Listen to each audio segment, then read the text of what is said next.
Good evening class. आज का हमारा टॉपिक है पॉपुलेशन। नेक्स्ट चैप्टर है पॉपुलेशन। ठीक है, पॉपुलेशन की जो डेफिनेशन है वो हम पहले भी डिस्कस कर चुके हैं। ये डेफिनेशन है कि एक किसी भी पर्टिकुलर स्पीसीज के जितने भी इंडिविजुअल्स है या जितने भी मेंबर है जो एक फिक्स पर्टिकुलर एरिया में रहते हैं, एक पर्टिकुलर टाइम में रहते हैं, उन्हें एक साथ में एक पॉपुलेशन कहा जाता है। फिर से रिपीट कर देती हूँ कि किसी भी स्पीसीज के सारे मेंबर जो एक पर्टिकुलर टाइम में एक पर्टिकुलर एरिया में पाए जाते हैं उन्हें एक पॉपुलेशन कहा जाता है। ठीक है, इसके बाद में पॉपुलेशन से ही रिलेटेड एक मोस्ट इम्पोर्टेंट पॉइंट यहाँ पे मैंने लिखा है कि किसी भी पॉपुलेशन का जो इंडिविजुअल है वो कैरेक्टर शो नहीं करता जो एक पॉपुलेशन का पार्ट होते हुए वो शो करता है या एक पॉपुलेशन जो है वो शो करती है। ठीक है, पॉपुलेशन के कुछ स्पेसिफिक कैरेक्टर होते हैं जो पूरी पॉपुलेशन पर ही लागू होते हैं या पूरी पॉपुलेशन ओवरऑल शो करती है। पॉपुलेशन का कोई एक मेंबर या कोई एक इंडिविजुअल का उस कैरेक्टर से कोई लेना देना नहीं होता। फॉर एग्जाम्पल जैसे यहाँ मैंने कुछ पॉपुलेशन के कैरेक्टर लिखे हैं जिन्हें हम इन चैप्टर में आगे और डिटेल में पढ़ने वाले हैं, जिनमें है पॉपुलेशन डेंसिटी की एक पर्टिकुलर जो यूनिट एरिया है या यूनिट वॉल्यूम है। अगर हम टेरेस्ट्रियल एरिया की बात करें हम तो एरिया यूज करेंगे, यूनिट एरिया वर्ड यूज करेंगे, और अगर हम एक्वेटिक हैबिटाट की बात कर रहे हैं तो हम यूनिट वॉल्यूम वर्ड यूज करेंगे। तो एक पर्टिकुलर एरिया के अंदर कितने नंबर ऑफ इंडिविजुअल्स वहां पे प्रेजेंट है या वहां कितनी डेंसिटी है, नेटिलिटी या बर्थ रेट, मोर्टिलिटी या डेथ रेट, एज डिस्ट्रीब्यूशन। तो ये सारे के सारे जो कैरेक्टर है वो एक पॉपुलेशन के हैं। एक इंडिविजुअल जो है वो डेंसिटी, पॉपुलेशन डेंसिटी शो नहीं कर सकता, उसकी एक अकेले जीव की कोई बर्थ रेट या डेथ रेट नहीं होती है। एज डिस्ट्रीब्यूशन उसमें कुछ नहीं होता है कि वो लाइफ के मतलब एक पॉपुलेशन के अंदर बच्चे ज्यादा है कि अडल्ट ज्यादा है या बूढ़े लोग ज्यादा है। तो ये सारे जो कैरेक्टर है वो किसी एक इंडिविजुअल पे कभी लागू नहीं होते हैं, वो एक पूरी पॉपुलेशन पर ही लागू होते हैं। इनके अलावा कुछ और कैरेक्टर भी हैं जो एक पॉपुलेशन से ही रिलेट करते हैं, जिनमें है growth form, immigration and emigration, dispersion या वितरण और रेगुलेशन। ठीक है, ये कुछ इंपॉर्टेंट कैरेक्टर है किसी भी पॉपुलेशन के जिन्हें हम आगे और डिटेल में पढ़ने वाले हैं। इनमें जो सबसे इम्पोर्टेंट कैरेक्टरिस्टिक है वो है पॉपुलेशन डेंसिटी। बाकी की ये जो फैक्टर है जैसे नेटिलिटी है, मोर्टिलिटी है, एज डिस्ट्रीब्यूशन है, ये कहीं न कहीं पॉपुलेशन की जो डेंसिटी है उसी को ही अफेक्ट करते हैं। फॉर एग्जाम्पल जैसे अगर कोई पर्टिकुलर पॉपुलेशन है उसके अंदर नेटिलिटी या बर्थ रेट ज्यादा है तो वहां का जो डेंसिटी है, पॉपुलेशन की जो डेंसिटी है वो कैसी होगी, बढ़ेगी कि घटेगी? ऑब्वियस सी बात है, जब बर्थ रेट ज्यादा है, नंबर ऑफ इंडिविजुअल और आ रहे हैं तो डेंसिटी ज्यादा होगी। ठीक उसके अपोजिट मोर्टिलिटी या डेथ रेट अगर ज्यादा है तो पॉपुलेशन की जो डेंसिटी है वो कंपेरेटिवली कम होगी। एज डिस्ट्रीब्यूशन की अगर बात करें तो फॉर एग्जाम्पल जैसे किसी पर्टिकुलर पॉपुलेशन में बच्चों की काउंटिंग अगर करें वो ज्यादा है, अडल्ट की काउंटिंग ज्यादा है या बूढ़े लोगों की काउंटिंग ज्यादा है, तो इसके बेसिस पे हम किसी भी पॉपुलेशन का जो फ्यूचर है वो हम यहाँ पे कैलकुलेट कर सकते हैं, वो हम डिसाइड कर सकते हैं। फॉर एग्जाम्पल अगर मैं कहूँ कि किसी पर्टिकुलर पॉपुलेशन के अंदर जो इमेच्योर स्टेज है या जो बच्चे हैं वो ज्यादा है, तो इसका क्या फ्यूचर है? इसका फ्यूचर ये है कि फ्यूचर में इस पॉपुलेशन की जो डेंसिटी है वो बढ़ेगी। ठीक है, क्योंकि जो चाइल्ड है वो अडल्ट स्टेज में आएंगे, रिप्रोडक्शन करेंगे और मेंबर्स वो प्रोड्यूस करेंगे। ठीक है, और इमिग्रेशन, एमिग्रेशन, ये सारे के सारे जो फैक्टर है ये सारे के सारे कहीं ना कहीं जो पॉपुलेशन डेंसिटी है उसी को ही अफेक्ट करते हैं। यहाँ मैंने पॉपुलेशन से ही रिलेटेड तीन टर्म्स यहाँ पे इंट्रोड्यूस करी है, demography, population ecology and population dynamics. सबसे पहले हम बात करते हैं डेमोग्राफी क्या होता है। डेमोस वर्ड का मतलब होता है पीपल्स। ठीक है, इसमें जितने भी पॉपुलेशन के जो कैरेक्टर हमने अभी डिस्कस किए थे like natality, mortality, density, growth rate है, ग्रोथ फॉर्म है, डिस्पर्जन है, इमिग्रेशन है, एमिग्रेशन है या एज डिस्ट्रीब्यूशन है, इन सब जितने भी ये कैरेक्टर है इनमें टाइम के साथ साथ में क्या चेंजेस आएंगे और उन सब कैरेक्टर्स के बेसिस पे फ्यूचर का डिसाइड करना, फ्यूचर देखना कि किसी भी पॉपुलेशन का क्या फ्यूचर होने वाला है, वो घटेगी, बढ़ेगी, या उसमें क्या चेंजेस आने वाला है, उसकी डेंसिटी कैसी रहेगी। यहाँ पे ये सारी जो स्टडी है जिसमें ये सारे पॉपुलेशन के जितने भी कैरेक्टर्स होते हैं उनको कंबाइन करके हम किसी भी पॉपुलेशन के अंदर आने वाले जो चेंजेस है उसका फ्यूचर कैसे होगा, कैसा होगा, ये अगर हम स्टडी करते हैं तो इसको कहते हैं डेमोग्राफी। डेमोस का मतलब मैंने बताया पीपल्स होता है, लेकिन अगर हम इकोलॉजी की अगर बात करें या किसी इकोसिस्टम में बात करें तो सिर्फ अगर हमें किसी पॉपुलेशन की स्टडी करें तो वो हमेशा ह्यूमंस की हो ये कोई जरूरी नहीं है, ह्यूमन की हो ये कोई जरूरी नहीं है। यहाँ हम किसी भी स्पीसीज, किसी एनिमल स्पीसीज है या किसी प्लांट स्पीसीज है, किसी की भी स्टडी कर सकते हैं। इन कैरेक्टर्स के बेसिस पे किसी भी पॉपुलेशन की हम स्टडी कर सकते हैं। तो इसके अगर हम ह्यूमंस के अलावा अगर किसी पॉपुलेशन, अदर पॉपुलेशन को अगर हम इंक्लूड करते हैं तो हम इसके लिए वर्ड यूज करेंगे पॉपुलेशन इकोलॉजी। इसमें हम क्या करते हैं कि कोई भी जो पॉपुलेशन है वो अपने एनवायरमेंट के साथ में कैसे इंटरेक्ट करती है, इस चीज की स्टडी हम पॉपुलेशन इकोलॉजी के अंदर करते हैं। ठीक है, इसके बाद में नेक्स्ट जो है वो है पॉपुलेशन डायनेमिक्स, कि कोई भी ऐसा कोई फैक्टर या कोई भी ऐसा रीजन जिसकी वजह से किसी भी पॉपुलेशन की साइज में, डेंसिटी में, उसके शेप में चेंजेस आते हैं, उनकी स्टडी अगर हम करें तो इसे हम पॉपुलेशन डायनेमिक कहते हैं। फिर से रिपीट कर देती हूँ कि जो डेमोग्राफी है उसमें हम स्टडी करते हैं कि कोई जो ह्यूमन पॉपुलेशन है उसके जितने भी ये कैरेक्टर हमने काउंट किए थे, लाइक डेंसिटी है, मोर्टेलिटी है, नेटिलिटी है, इन सब के अकॉर्डिंग अगर हम किसी भी ह्यूमन पॉपुलेशन के फ्यूचर का हम अगर आइडिया लगाते हैं कि उसका फ्यूचर कैसे होगा एंड ऑल, तो इसे हम डेमोग्राफी कहते हैं। पॉपुलेशन इकोलॉजी अगर किसी भी पर्टिकुलर पॉपुलेशन की स्टडी हम करें, उसके एनवायरमेंट के साथ में जो इंटरेक्शन है उसकी, तो इसे हम पॉपुलेशन इकोलॉजी कहते हैं। और पॉपुलेशन डायनेमिक्स होता है कि अगर किसी भी पॉपुलेशन की बात करें तो उसमें वो सारे कोई भी रीजन या कोई भी फैक्टर जो इसकी डेंसिटी, उसकी शेप, उसकी साइज, जो जितने भी कैरेक्टर है उसके, उनको अगर वो चेंज करता है और इस चीज की अगर हम स्टडी करते हैं तो इसे हम पॉपुलेशन डायनेमिक्स कहेंगे। तो नेक्स्ट जो हमारा पॉइंट रहेगा, पॉपुलेशन के जितने भी कैरेक्टर अभी हमने डिस्कस किए थे जिसमें सबसे पहला और सबसे इंपॉर्टेंट था पॉपुलेशन डेंसिटी, उसे हम डिटेल में डिस्कस करेंगे कि पॉपुलेशन डेंसिटी क्या होती है, इसे हम कैसे कैलकुलेट कर सकते हैं, डिफरेंट एरिया जैसे टेरेस्ट्रियल एरिया के अंदर कैसे डेंसिटी होती है या फिर एक्वेटिक एरिया के अंदर हम कैसे कैलकुलेट करते हैं एंड ऑल। पॉपुलेशन डेंसिटी या जनसंख्या घनत्व, जनसंख्या घनत्व होता है कि किसी भी पर्टिकुलर एरिया या किसी भी टाइम में कोई भी पर्टिकुलर एरिया या पर्टिकुलर वॉल्यूम के अंदर जितने भी इंडिविजुअल या जितने भी बायोमास किसी स्पीसीज का अगर प्रेजेंट है तो उसे हम पॉपुलेशन डेंसिटी उसको कहते हैं। मैं फिर से रिपीट कर देती हूँ कि किसी भी टाइम पर जो यूनिट एरिया या यूनिट वॉल्यूम में जो पाए जाने वाले इंडिविजुअल्स की नंबर है या उनका बायोमास है उसे हम पॉपुलेशन डेंसिटी कहते हैं। ठीक है, यहाँ मैं पहले ही आपको बता चुकी हूँ कि इकाई, ये जो एरिया है, इकाई क्षेत्रफल जो है या यूनिट एरिया जो है वो हम वर्ड यूज करेंगे टेरेस्ट्रियल एरिया की अगर हम बात कर रहे हैं तो। ठीक है, और अगर हम एक्वेटिक हैबिटाट की बात कर रहे हैं तो हम लिखेंगे यूनिट वॉल्यूम। ठीक वैसे ही अगर पॉपुलेशन कोई ऐसी हम चूज कर रहे हैं जिसके इंडिविजुअल्स क्लियरली दिखाई देते हैं, साइज में बड़े हैं, तो हम कहेंगे कि हाँ पर्टिकुलर जो पॉपुलेशन है उसके नंबर ऑफ इंडिविजुअल्स उस एरिया में कितने हैं। ठीक है, लेकिन अगर हम कोई ऐसा ऑर्गेनिज्म या कोई एनिमल हम चूज कर रहे हैं जो साइज में इतना माइन्यूट होता है कि उसे हम काउंट नहीं कर सकते, जैसे अगर हम किसी भी बैक्टीरिया की पॉपुलेशन की स्टडी करें या किसी प्रोटोजोन लाइक अमीबा की डेंसिटी की अगर हम स्टडी करें तो वहां हम बायोमास वर्ड यूज करेंगे। एक पर्टिकुलर जो यूनिट वॉल्यूम होता है उसमें पर्टिकुलर स्पीसीज का बायोमास क्या है वो उसकी डेंसिटी है।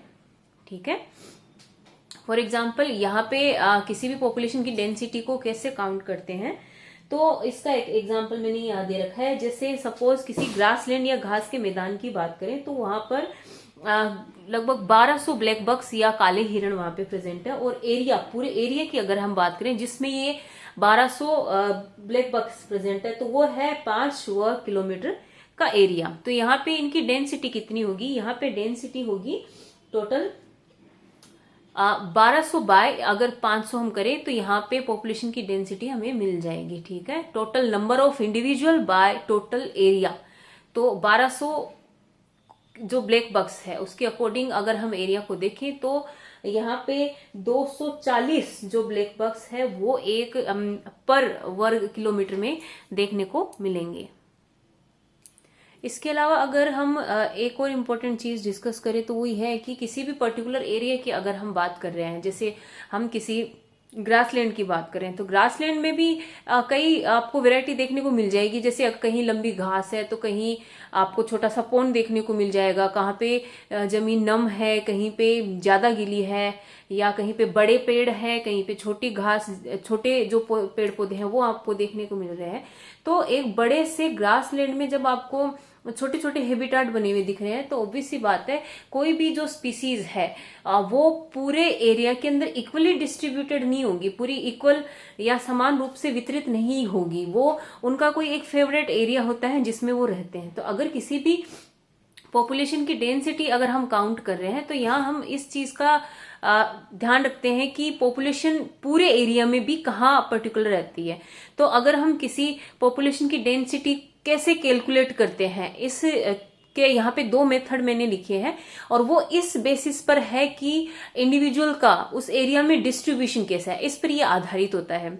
जिसमें 2 मैंने यहाँ पे टाइप लिखे हैं, क्रूड डेंसिटी या अशोधित घनत्व, और दूसरा है इकोलॉजिकल डेंसिटी या पारिस्थितिकीय घनत्व। यहाँ पे जो सबसे पहला है अशोधित या क्रूड डेंसिटी, इसमें क्या किया जाता है, जब किसी एनिमल की, किसी स्पीसीज के जितने भी इंडिविजुअल हैं उनको अगर काउंट किया जाता है, किसी पॉपुलेशन के मेंबर्स को काउंट किया जाता है, तो यहाँ पे इस चीज का ध्यान नहीं रखा जाता है कि उन्हें पर्टिकुलर कौन से एरिया में वो ज्यादा मिलते हैं, कौन सा एरिया सबसे ज्यादा पसंद है। जैसे ऊपर वाले एग्जाम्पल में मैंने दिया है कि 1200 ब्लैक बक्स है वो एक ग्रासलैंड में जो कि 5 वर्ग किलोमीटर तक फैला हुआ है उसमें रहते हैं। तो जरूरी नहीं है कि जो सारे के सारे ब्लैक बक्स है वो पूरे 5 वर्ग किलोमीटर के एरिया में इक्वली डिस्ट्रीब्यूटेड हो सकता है उनका कोई फेवरेट एरिया वहां पे हो, जैसे वो पानी के पास रहना पसंद करते हैं या जहाँ पे लंबी घास है वहां रहना पसंद करते हैं। तो यहाँ पे अगर हम उसके डिस्ट्रीब्यूशन के अकॉर्डिंग अगर हम देखें तो हमें अलग डाटा मिलेगा, और ओवरऑल अगर हम पूरा एरिया काउंट करते हैं तो हमें अलग डाटा मिलेगा। तो क्रूड डेंसिटी जो है या अशोधित जो घनत्व है उसमें इस बात का ध्यान नहीं रखा जाता कि जो एनिमल है जिसको हमने चूज किया है वो पूरे एरिया में इक्वली डिस्ट्रीब्यूटेड है या नहीं है। ठीक है, क्योंकि पूरा जो एरिया होता है वो उस स्पीसीज के रहने के लायक नहीं होता है, वो मेनली उसी एरिया में मिलता है या उसी एरिया में सरवाइव करता है जो उसके अकॉर्डिंग होता है। इसके अपोजिट जो इकोलॉजिकल डेंसिटी है उसमें जो पॉपुलेशन डेंसिटी हम कैलकुलेट करते हैं तो उसमें इस चीज का पूरा ध्यान रखा जाता है कि कोई भी जो इंडिविजुअल है या कोई भी जो पूरी पॉपुलेशन है उसका फेवरेट एरिया कौन सा है या सबसे ज्यादा सर्वाइवलशिप वो किस एरिया में रखता है। तो यहाँ पे जो पॉपुलेशन डेंसिटी है वो इस बेसिस पे ही काउंट की जाती है। ओके, इसके बाद में नेक्स्ट हम डिस्कस करेंगे मेजरमेंट ऑफ पॉपुलेशन डेंसिटी या किसी भी पॉपुलेशन का जो घनत्व है उसमें उसकी कैलकुलेशन कैसे की जाती है, उसमें जो इंडिविजुअल्स है या जो जितने भी जीव है उनको काउंट कैसे किया जाता है। तो मोटे तौर पर इन्हें 2 कैटेगरी में डिवाइड हमने किया है, टोटल काउंट या संपूर्ण गणना, और दूसरा है सैंपल काउंटिंग या प्रति चयन गणना। टोटल काउंट की अगर बात करें तो इसमें क्या किया जाता है कि जितने भी इंडिविजुअल्स होते हैं एक पर्टिकुलर एरिया में, किसी भी एनिमल स्पीसीज या प्लांट स्पीसीज के जितने भी मेंबर हैं उन सबको एक एक करके काउंट किया जाता है। लेकिन ये लिमिटेड है, हर स्पीसीज पर हम इसको लागू नहीं कर सकते। हम इस मेथड को कुछ ही कंडीशन में लागू कर सकते हैं। जैसे सबसे पहले जो एरिया हमने चूज किया है वो छोटा होना चाहिए, अगर एरिया बहुत बड़ा हुआ तो हम काउंट नहीं कर पाएंगे। दूसरा, जिस भी एनिमल की या जिस भी स्पीसीज के इंडिविजुअल्स की काउंटिंग करनी है वो साइज में बड़ा होना चाहिए ताकि हम उसको आराम से देख सके और काउंट कर सके। ठीक है। इसके अलावा इसमें कई सारे लोग जब एक साथ में इन्वॉल्व होते हैं, कई सारे जो लोग हैं वो मिल करके काउंटिंग करते हैं, तभी ये पॉसिबल होता है। इसका एग्जाम्पल है जैसे हर 10 साल में, इंडिया में हर 10 साल में जो भी पॉपुलेशन, ह्यूमन पॉपुलेशन है, उसमें इंडिविजुअल सबको काउंट किया जाता है। तो वो मेथड टोटल काउंट टाइप का मेथड है। इसमें हर इंडिविजुअल्स को गिना जाता है और इसमें कई सारे लोग एक साथ में इन्वॉल्व होके इस काम को पूरा करते हैं। और इस मेथड में जो भी रिजल्ट निकल के आता है, ऑब्वियस सी बात है, वो एक्यूरेट होगा, वो एकदम परफेक्ट, एकदम सही ही होगा। ठीक है। इसके बाद में नेक्स्ट जो है वो है सैम्पलिंग काउंटिंग या सैंपल मेथड। इसमें क्या किया जाता है कि अगर कोई मान लो एरिया जो हमने चूज किया वो बहुत ज्यादा बड़ा है जिसे हम कंप्लीट कवर नहीं कर सकते, या फिर एनिमल इतना छोटा है कि हम उसको देख नहीं सकते हैं, तो उस कंडीशन में सैंपल काउंटिंग की जाती है। ठीक है। नेचुरली अगर हम बात करें तो ज्यादातर जो मेथड है मेजरमेंट ऑफ पॉपुलेशन डेंसिटी के, तो वो सैंपल काउंटिंग पर ही बेस्ड है। टोटल काउंटिंग बहुत ही रेयर केस में होती है जहां पे एक्यूरेट डाटा हमें चाहिए, हम टोटल काउंट वही करते हैं। अदरवाइज अगर डाटा कोई बहुत ज्यादा सीरियस मैटर नहीं करते हैं तो हम सैंपल काउंटिंग प्रीफर करते हैं। जैसे वन्य जीव गणना होती है तो उसमें जैसे कोई स्पीसीज के 100 मेंबर मिलते हैं, अगर हम टोटल काउंट करें तो परफेक्टली 100 है तो 100 ही मिलेंगे, लेकिन सैंपल काउंट करें तो हो सकता है वो हमें 95 या 105 मिले। तो इसमें कोई किसी को विशेष फर्क नहीं पड़ने वाला है, इतना कोई बड़ा मैटर नहीं है। तो नेचुरली अगर हम किसी पॉपुलेशन स्पीसीज को गिन रहे हैं तो वहां पे सैंपल काउंटिंग मेनली प्रिफर करी जाती है। जो सैंपल काउंटिंग है उसके भी कई मेथड है कि सैम्पलिंग के बेसिस पे हम कैसे पॉपुलेशन डेंसिटी है वो मेजर कर सकते हैं। उसमें 4 एग्जाम्पल यहाँ पे मैंने दिया है, या 4 मेथड मैंने यहाँ पे लिखे हैं। सबसे पहला है क्वाड्रेट विधि या क्वाड्रेट मेथड, दूसरा है ट्रांजेक्ट मेथड, तीसरा है रिमूवल मेथड, एंड लास्ट है कैप्चर रिकैप्चर मेथड। इनको हम यहाँ थोड़ा सा डिटेल में डिस्कस करते हैं। तो सबसे पहले हम बात करते हैं क्वाड्रेट मेथड की। क्वाड्रेट विधि या क्वाड्रेट मेथड जो है वो मेनली उन एनिमल्स या उन पॉपुलेशन के लिए यूज किया जाता है जिसके एनिमल्स जो है वो बहुत छोटे हैं साइज में, प्लस बहुत ज्यादा इमिग्रेशन शो नहीं करते हैं, ज्यादा स्पीड से मूव नहीं करते हैं। ये मेथड हम उन्हीं पर लागू कर सकते हैं। जो बड़े हैं, जो जल्दी जल्दी मूवमेंट करते हैं या लोकोमोशन शो करते हैं, उनके ऊपर ये मेथड जो है वो लागू नहीं होता है। इस मेथड में क्या किया जाता है कि जो पूरा एरिया है, जो भी हमारा इंटरेस्ट का एरिया है, जिसके लिए हमें स्टडी करनी है, पॉपुलेशन डेंसिटी का हमें कोई स्पीसीज की काउंट करनी, तो हम क्या करते हैं उस पूरे एरिया को छोटी छोटी यूनिट्स में डिवाइड कर देते हैं। ईच जो यूनिट है उसे यहाँ पे क्वाड्रेट कहते हैं। और पूरे एरिया में किसी स्पीसीज के इंडिविजुअल्स को काउंट करने की बजाय से कुछ क्वाड्रेट ही या कुछ यूनिट ही सेलेक्ट कर लेते हैं और उन यूनिट्स में उन इंडिविजुअल्स को काउंट किया जाता है, और फाइनली जितने भी हम क्वाड्रेट चूज करते हैं उनके अकॉर्डिंग हम एवरेज निकाल लेते हैं। कई जगह क्या किया जाता है कि कोई भी प्लास्टिक का, लकड़ी का या लोहे का कोई बड़ा सा चौकोर जो फ्रेम होता है उसका यूज किया जाता है और बड़े से मैदान में रेंडमली इसको डाला जाता है, और उस क्वाड्रेट के अंदर या उस चौकोर खाने के अंदर जो भी इंडिविजुअल्स आए हैं उनको काउंट किया जाता है। और एरिया के अकॉर्डिंग या पॉपुलेशन डेंसिटी के अकॉर्डिंग हम कितनी भी बार क्वाड्रेट डाल सकते हैं, 4 बार या 5 बार, कितनी भी बार हम डाल सकते हैं। उसके बाद में हर बार क्वाड्रेट में जितने इंडिविजुअल्स आते हैं फाइनली उनका एवरेज निकाल लेते हैं, और उसके बेसिस पे हम पॉपुलेशन डेंसिटी को है वो मेजर कर सकते हैं। ठीक है। इसके बाद में नेक्स्ट हम बात करते हैं ट्रांजेक्ट विधि की। ठीक है। ट्रांजेक्ट विधि के अंदर क्या किया जाता है कि मोस्टली देखा जाता है कि प्लांट स्पीसीज के लिए है। प्लांट्स की जो स्पीसीज होती है मोस्टली ट्रांजेक्ट मेथड के थ्रू यूज की जाती है, या कोई ऐसी स्पीसीज हम यहाँ चूज करते हैं ट्रांजेक्ट मेथड के लिए जो लोकोमोशन नहीं करती है, जो मूवमेंट बहुत ही कम करती है। इसमें क्या किया जाता है कि जो भी गणना कर रहा है, जो भी इस मेथड का यूज कर रहा है, वो क्या करता है एक पर्टिकुलर पॉइंट से एक पर्टिकुलर लाइन पर लगभग एक डिस्टेंस ट्रेवल करता है। जैसे एक पर्टिकुलर पॉइंट से स्टार्ट करके 1 किलोमीटर वो चलता है, और 1 किलोमीटर के डिस्टेंस जब वो कवर कर रहा होता है तो उस बेंड पर या उस रास्ते पे दोनों ओर उसे किसी भी स्पीसीज के जो भी उसका टारगेट है उसके कितनी इंडिविजुअल्स वहां पे दिखाई दिए, उनको वो यहाँ पे काउंट करता है। और ये भी रेंडम है, जो भी पर्टिकुलर बड़े एरिया के अंदर वो एरिया, छोटा एरिया चूज करना चाहता है तो वो एक पर्टिकुलर पॉइंट से अपनी जर्नी स्टार्ट करता है, और उस पॉइंट से स्टार्ट करते हुए जो भी वो टारगेट चूज करता है, जैसे उसे 1 किलोमीटर चलना है या 1.5 किलोमीटर चलना है, 2 किलोमीटर चलना है, वो उस बेंड पर इतनी डिस्टेंस पे चलता है, और चलते टाइम दोनों तरफ अपने दोनों साइड में देखता हुआ चलता है कि उसे किसी भी स्पीसीज के कितने इंडिविजुअल वहां पे दिखाई देते हैं। और यहाँ पे भी इस मेथड को जितनी बार एरिया के अकॉर्डिंग जितनी बार रिपीट किया जाता है उसके अकॉर्डिंग यहाँ पे एवरेज निकाल करके जो भी पॉपुलेशन डेंसिटी आती है उसको काउंट कर लिया जाता है। इसके बाद में नेक्स्ट है रिमूवल मेथड। इसके अंदर क्या किया जाता है कि किसी भी एरिया के अंदर जिस भी स्पीसीज की हमें काउंटिंग करनी है, एक पर्टिकुलर टाइम इंटरवल के बाद में वहां पे स्पीसीज के जो इंडिविजुअल्स हैं उनको वहां से हटा दिया जाता है और उसको वापस पॉपुलेशन में मिक्स नहीं करते हैं।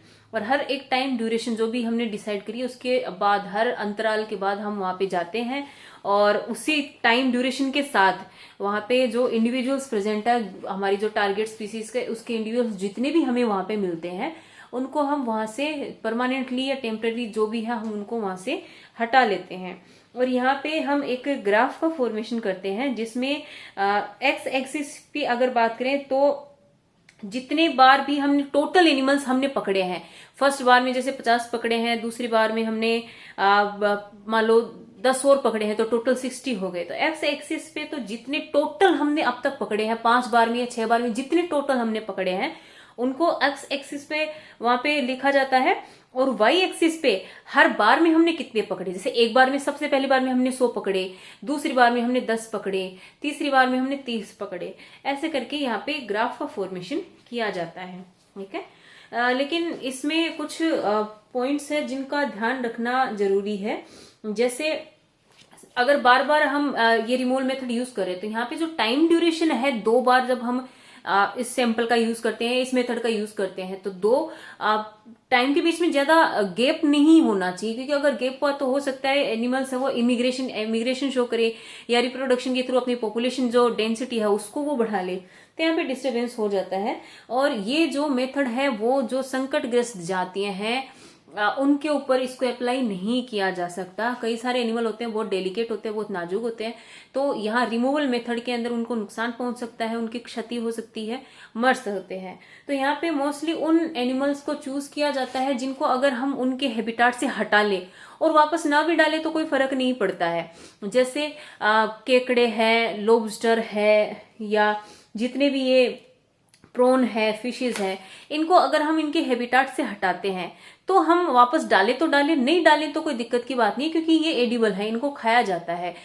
तो यहाँ हम हर एक पर्टिकुलर टाइम ड्यूरेशन के बाद में, चाहे 4 दिन का टाइम चूज करें या 1 हफ्ते का टाइम चूज करें, हर पर्टिकुलर टाइम के बाद में हम वहां पे जाते हैं, उसी एरिया में उसी टाइम पर ही जाते हैं और उतने ही टाइम के लिए हम काम करते हैं और वहां से उस जाति के जो जीव जितने भी हमें वहां से मिलते हैं उन सबको हम हटा लेते हैं। और ऐसा कई 5 या 6 बार करते हैं और उसके अकॉर्डिंग जो भी हमें डाटा मिलता है उसका एवरेज निकाल करके हम पॉपुलेशन डेंसिटी है उसको काउंट कर लेते हैं। ठीक है, उसके बाद में नेक्स्ट है कैप्चर रिकैप्चर मेथड। इसमें क्या किया जाता है कि यहाँ एक पर्टिकुलर एरिया चूज करते हैं और वहां पर जाने के बाद में जो भी हमारी टारगेट स्पीसीज है उसके मेंबर्स को पकड़ा जाता है, उनकी मार्किंग की जाती है, उनपे कोई मार्क लगाया जाता है, कोई निशान लगाया जाता है और फिर उनको छोड़ दिया जाता है। फिर एक पर्टिकुलर टाइम ड्यूरेशन, चाहे 1 हफ्ते की बात करें, 4 दिन की बात करें, उसके बाद में वापस वहां पे जाते हैं और जाने के बाद में वापस सेम स्पीसीज के इंडिविजुअल्स को वहां से उठाते हैं और ये देखते हैं कि ऐसे कितने मेंबर आए हैं जिनकी मार्किंग नहीं हुई है और ऐसे कितने मेंबर हमने पकड़े हैं जिनकी मार्किंग हो चुकी है। और इसके अकॉर्डिंग यहाँ पे पॉपुलेशन डेंसिटी है वो काउंट की जाती है। ठीक है, और ये भी जो रिमूवल मेथड है उसके जैसे ही है। इसमें भी हम उन जीवों को चूज नहीं कर सकते या उन स्पीसीज को चूज नहीं कर सकते जो संकटग्रस्त है या जिन्हें पकड़ने पर उन्हें नुकसान हो सकता है, या कुछ एनिमल ऐसे होते हैं जो शाय नेचर के होते हैं, शर्मिले स्वभाव के होते हैं, वो हाथ नहीं आते हैं जल्दी से, तो इनके भी कुछ लिमिटेशंस हैं। तो ये था पूरा पॉपुलेशन डेंसिटी का जो टॉपिक था मेन इसका बड़ा क्वेश्चन आता है। इसके बाद में नेक्स्ट जो हम डिस्कस करेंगे वो है कि किसी भी जो पॉपुलेशन डेंसिटी है उसको प्रभावित करने वाले कारक कौन कौन से होते हैं, उनकी हम डिटेल स्टडी करते हैं। इसके अलावा एक और इम्पोर्टेंट चीज कि ये जो कैप्चर रिकैप्चर मेथड है इसको लिंकन इंडेक्स भी कहते हैं या लिंकन पीटरसन मेथड भी कहते हैं। ठीक है, नेक्स्ट क्लास में हम डिस्कस करेंगे कि किसी भी पॉपुलेशन डेंसिटी को जो प्रभावित करने वाले या अफेक्ट करने वाले फैक्टर कौन कौन से हैं, जिसमें हम पहले डिस्कस कर चुके हैं natality, mortality, age distribution, growth form, immigration, emigration. ये सारी चीजें एक पॉपुलेशन की डेंसिटी को कैसे प्रभावित करती है ये हम नेक्स्ट क्लास में पढ़ेंगे।